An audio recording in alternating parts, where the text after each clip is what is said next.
Welcome again to the World War America podcast. This is Anderson Thomas. Really appreciate you joining me today. So, it's not too late to stop Mayor Adams' destruction of New York City. It's not too late. When I say the destruction of New York City, I'm not saying the city itself. What I'm saying is the people, the New Yorkers. There's a housing crisis right now in New York City. Okay? A horrible housing crisis right now, and it's tearing the city apart. All right? So it's not too late to stop the destruction of New York City for New York City residents. The future is here. The war is now. What do I have that up on my website. What do I mean by that? The future is here. The war is now. What I mean by that is what we're looking at with these projects we're working on, like with Mayor Adams in the city of New York. Okay? The future is here. Mayor Adams, working with his favorite labor union, is changing the face of New York. He's flipping it from what it is today with, a reflection of the New Yorkers who live there, and he's converting it into a place where gamblers and people who like to buy Fendi bags want to be all day. Okay? He wants it to be the New York brand, casinos and Fendi bags. I'm just letting you know, right? That's what's going on between him and this labor union that got him elected, okay, is a future New York City where the New York residents, they're expecting you guys to be gambling addicts. Okay? You're going to be addicted to gambling. You're going to fund those casinos. Are they doing anything for affordable housing? No. Are they doing anything for home? No. There's homeless situations out of control. The future is here. The war is now. So Mayor Adams is out here announcing a state of emergency. 61,000 homeless people. He's pushing it all on Texas, saying it's Texas's fault that there are 61,000 people homeless in New York City. It's Texas's fault. That's what he's saying. He's going to the White House and he's asking for $1 billion to deal with all of the migrants that Texas sent in. And that's why there's 61,000 New Yorkers homeless. What people may not know about New York City is they legally have to provide housing to individuals. It's the law in New York City. And so here we are. The future is here. The war is now. Okay, here we are, Mayor Adams. He's backing plans to have shelters on islands, tent cities where it floods, all kinds of stuff that he wants to do for New Yorkers, for the 61,000 who need a place to live. That's what he's got plans for. But when it comes to a homeless shelter being built in Chinatown, oh no, the labor union steps in and says, oh, unless they hire labor union workers, the hotel union, then oh no, you can't have a homeless shelter in Chinatown. It's not going to happen unless we get our labor union guys to work there. Whatever happened to the mayor stepping in? It's a state of emergency. What's going on, man? What's going on? The future is here. The war is now. Before I go any further into that, all right, let's talk about over the weekend, one of the projects that we started a few weeks ago. All right, we started a project on China's infiltration of our political system through local nonprofit community groups. Okay, we started digging into that weeks ago. And what do we find? We found a secret Chinese police station in New York City. Now, I gave out the information last week to some people, and a bunch of stories were written starting on Friday through the weekend. The one that has a quote with me in it is from the New York Post. Really good story. It goes to show, right,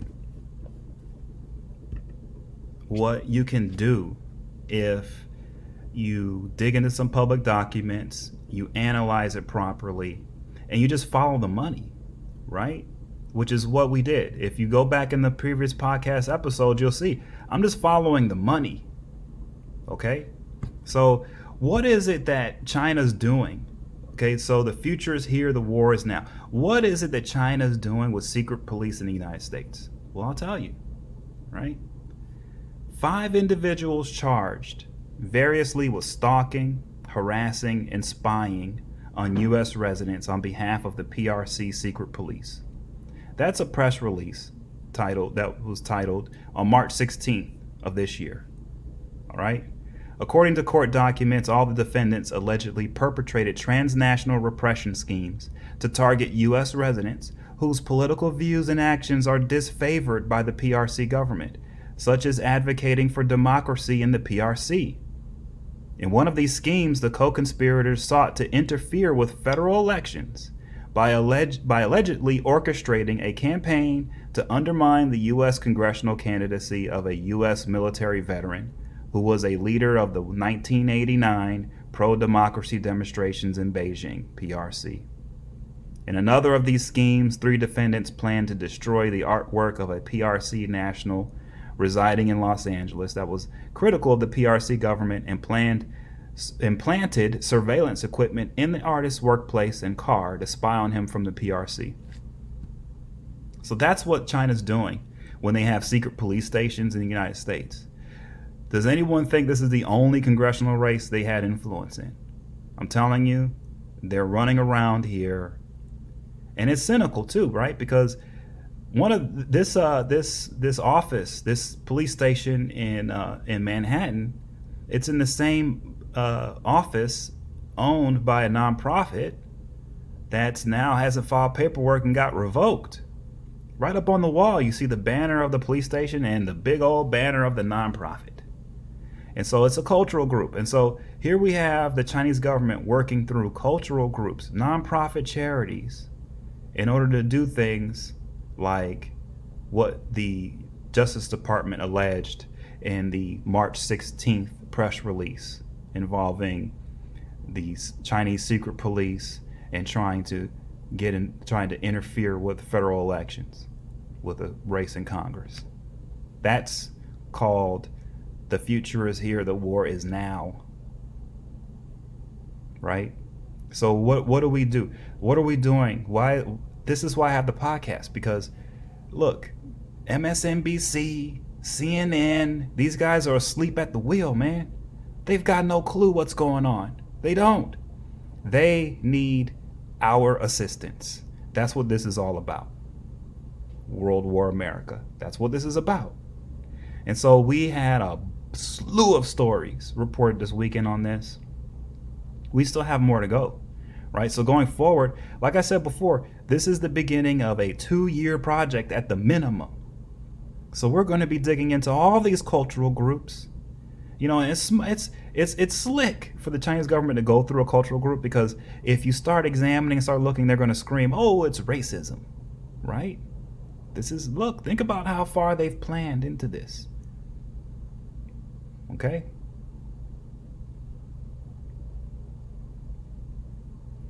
Back to New York City. Well, this is New York City, but back to Mayor Adams. This guy's got secret Chinese police in his city.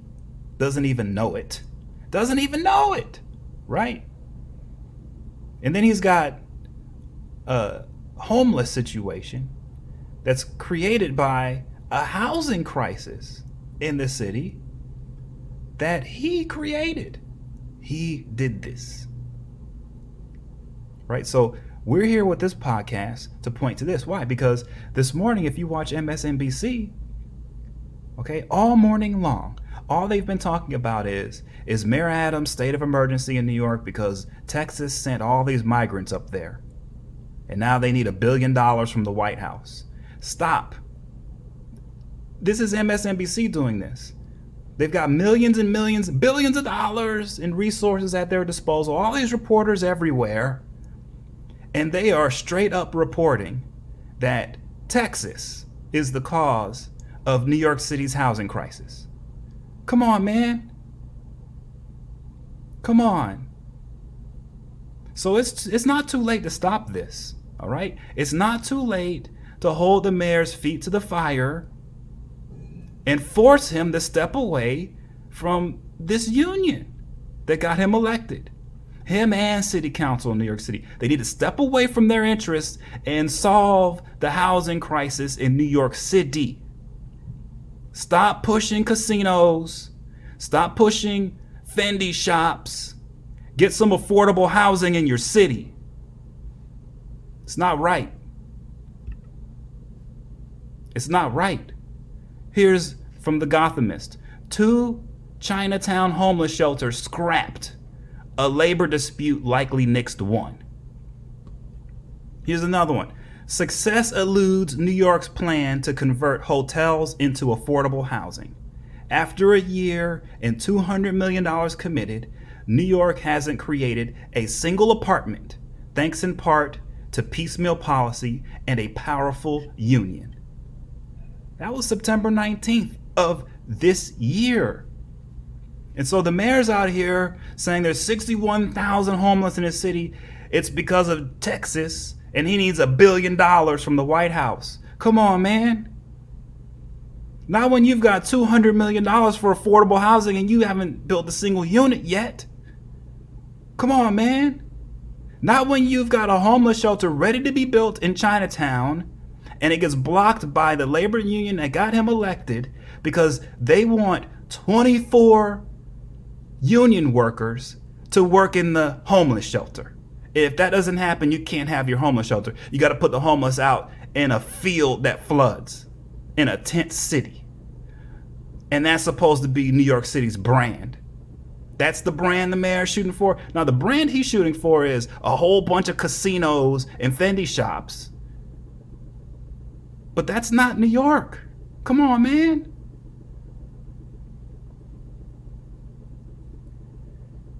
So we have definitely been in contact with media on this. So where do we go forward on this? All right. Like I said, this is a 2-year project. We have the immigration thing going, which this is a part of. We've got our New York City corruption going. This is a part of that. Right? We've got our Chinese infiltration into our politics, trying to sway elections on every level. We've got that. We've got articles written on a bunch of this, right? But where do we go from here?